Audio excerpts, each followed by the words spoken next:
Pemerintah menyesalkan terjadinya kerumunan massa di tengah pandemi COVID-19. Dalam rangkaian kegiatan Rizik Syihab, kerumunan massa di tengah pandemi berpotensi melahirkan klaster penularan COVID-19 baru.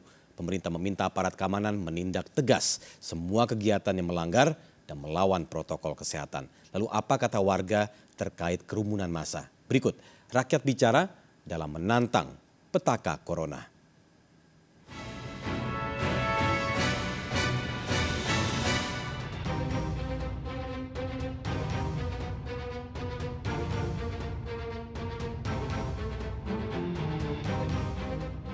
Ya pemirsa, inilah tepat lokasi yang mana sepekan lalu sejumlah massa berkerumun.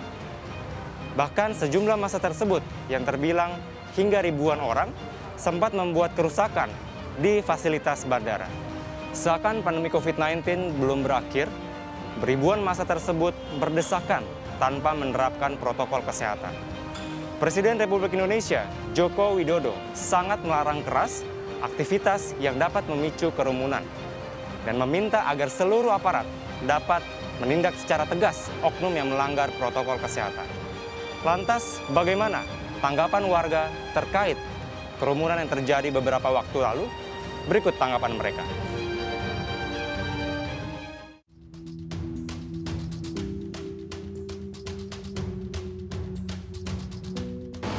Oh, itu untuk ini klarifikasi tentang adanya penyelenggaraan akad nikah di rumah Habib Rizik Syihab. Dia bertanya sekitar masalah-masalah pernikahan dan mungkin masalah protokol kesehatan. Dan kita memang sebelum akad nikah, kita kan ada pemeriksaan nikah ya. Betul. Ya, pemeriksaan nikah bagi calon mempelai kita sudah ke rumahnya. Karena kan nggak bisa ke kantor, kita istilahnya jemput ke sana, jemput bola lah. Biar nanti kita arahkan, diantaranya protokol kesehatan harus dipatuhi. Termasuk memakai masker, sarung tangan, kemudian cek suhu, kemudian juga physical distancing ya, jaga jarak dan sebagainya. Oh, yang mendaftar itu dari perwakilannya ya, bukan putrinya. Kalau untuk ketika kita datang itu ya, saya merasa kaget juga itu. Gitu.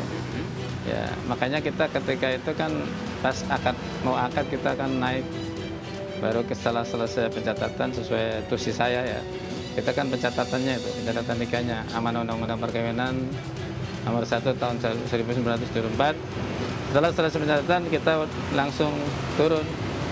Jadi kita nggak mengikuti ada kegiatan apa, karena kita kan urusannya masalah pencatatan nikah aja udah. Yang hadir Ya, 20% dari kapasitas ruangan maksimal 30. Itu sesuai surat edaran nomor 6 itu, Dirjen Bimas Islam. Kita nggak tahu ketika itu kan malam, ya kita langsung ke sana dengan staf saya masuk. Nah itu udah posisi udah udah ada ramai gitu di situ.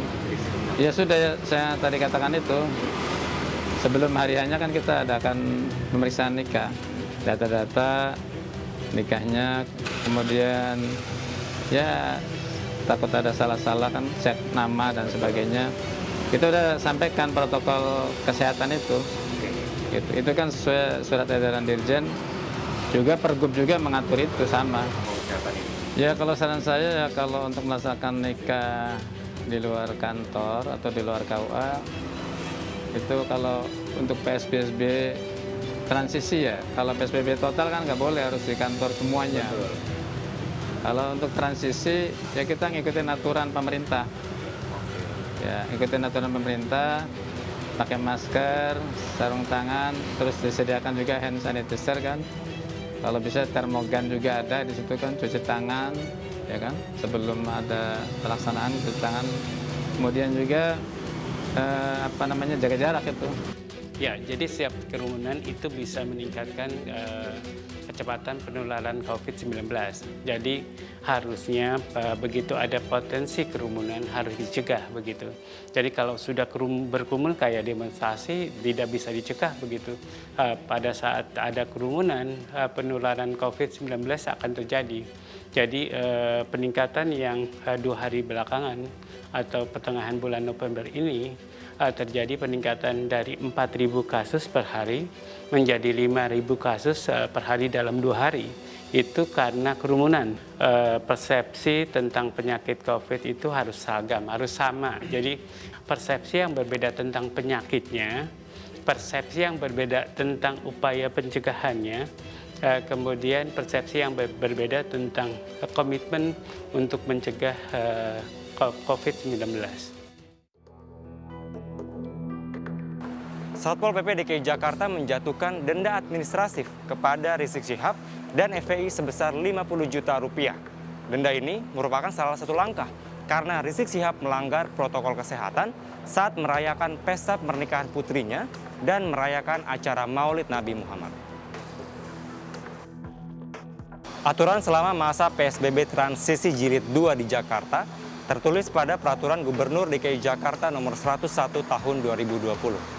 Pasal 8 ayat 1, pengelola, pelaku usaha, atau penanggung jawab perkantoran, tempat kerja, industri, dan juga tempat usaha wajib menyelenggarakan aktivitas kerja dengan memberikan perlindungan kesehatan. Dan seluruh pihak ketika melaksanakan bekerja harus menghindari aktivitas atau kegiatan yang dapat memicu kerumunan orang. Bila aturan ini tidak dilakukan, maka akan dikenakan sanksi denda administratif sebagai berikut. Pelanggaran berulang 1 kali akan dikenakan denda sebesar 50 juta rupiah. Pelanggaran berulang 2 kali akan dikenakan denda 100 juta rupiah. Dan pelanggaran berulang 3 kali akan dikenakan denda 150 juta rupiah. Warga diminta untuk taat terhadap penerapan protokol kesehatan, terlebih pada pekan lalu penambahan kasus COVID-19 di Indonesia mencapai 5.000 kasus selama 2 hari berturut-turut.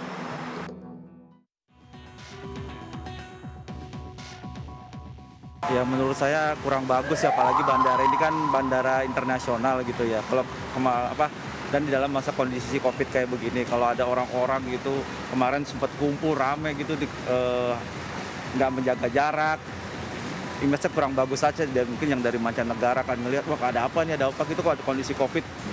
Ya harusnya aparat keamanan juga kemarin tuh harus lebih antisipasi gitu ya. Harusnya mereka bisa protek, ini kan termasuk objek vital juga gitu. Harusnya bisa lebih protektif aparat keamanan sih kemarin gitu. Kalau saya sih kurang setuju ya, karena melihat kondisi sekarang yang kita juga harus mementingkan kesehatan. Kemudian juga dengan adanya kerumunan tersebut juga kan menghambat orang yang ingin bepergian ya. Nah kemudian juga dengan adanya kerumunan itu juga mengkhawatirkan mungkin dengan adanya denda juga kan udah diterapkan ya, dan juga mungkin lebih diperketat lagi dalam arti tidak cukup hanya melalui CCTV kamera di lampu merah tertentu. Kalau tidak menggunakan masker itu kan ada denda. Menurut saya nggak hanya itu aja sih, mungkin adanya peraturan perundangan yang baru juga, jadi lebih disosialisasikan lagi biar semua masyarakat tuh tahu.